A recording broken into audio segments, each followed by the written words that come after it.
सभी सफलताएं self discipline से शुरू होती हैं। ये तुमसे शुरू होती हैं। सफलता और महानता की राह हमेशा कड़ी मेहनत करने से बनती है। अपने कॉम्पिटिटर्स से अधिक मेहनत करो, सच्चे रहो और सबसे बढ़कर अपनी महानता का पीछा करो। अपने लक्ष्य को लेकर महत्वाकांक्षी होने से डरो मत। कड़ी मेहनत कभी नहीं रुकती, ना ही तुम्हारे सपने रुकने चाहिए। मैं कल के कठिन समय को आज खुद को प्रेरित करने के लिए प्रयोग करता हूँ। मैं सिर्फ ये नहीं सोचता कि अच्छा और दयालु होना आसान है, बल्कि मेरे विचार से दयालु होना जरूरी है। सबसे जरूरी चीजों में से एक जो आप पा सकते हैं वो है बस वो होना जो आप हैं। लक्ष्य प्राप्त करने का पहला कदम है एक क्षण लेना और अपने लक्ष्य का सम्मान करना। ये जानो कि इसे प्राप्त करना तुम्हारे लिए कितना मायने रखता है। दीवार तुम्हारी सफलता इसके दूसरी तरफ है। इसे कूद नहीं सकते या इसके किनारे से घूमकर नहीं जा सकते। तुम्हें पता है क्या करना है।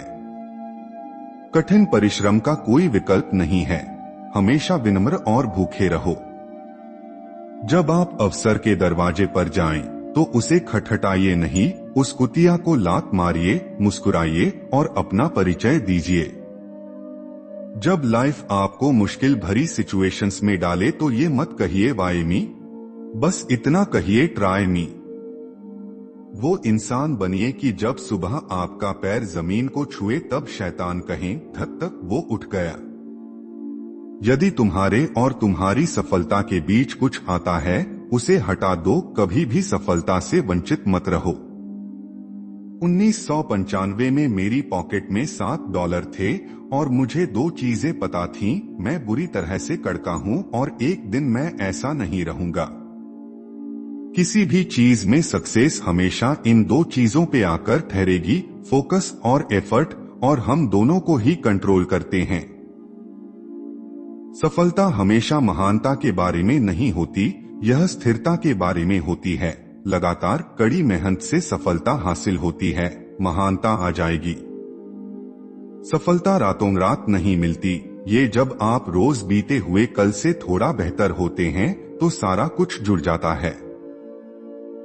5 साल पहले का सोचिए, ये सोचिए कि आप आज कहाँ हैं। 5 साल बाद का सोचिए और सोचिए आप क्या पाना चाहते हैं।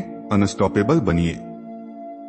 मैं जिन लोगों को अपना आदर्श मानता हूं उन्होंने अपनी बॉडी बनाई और कुछ बन के दिखाया, जैसे सिल्वेस्टर स्टैलोन और अर्नोल्ड श्वार्ज़नेगर, और मैंने सोचा वो मैं हो सकता हूं। जिस दिन दुनिया में सेक्स स्वीकृत होगा जैसा कि भोजन स्नान स्वीकृत है, उस दिन दुनिया में अश्लील पोस्टर नहीं लगेंगे, अश्लील किताबें नहीं छपेंगी, क्योंकि जैसे जैसे वह स्वीकृति होता जाएगा अश्लील पोस्टरों को बनाने की कोई जरूरत नहीं रहेगी। मेरी फिलॉसफी है ये हमेशा बहुत रिवार्डिंग होता था जब आप दर्शकों को हंसा सकें। मुझे अपना मजाक उड़ाना बुरा नहीं लगता। जब मैं 4 साल का छोटा बच्चा था तभी से मैं अपने पापा और परिवार वालों के साथ शौकिया तौर पे रेसलिंग करता था, और जब वो आपके अंदर पड़ जाता है तो कभी नहीं जाता।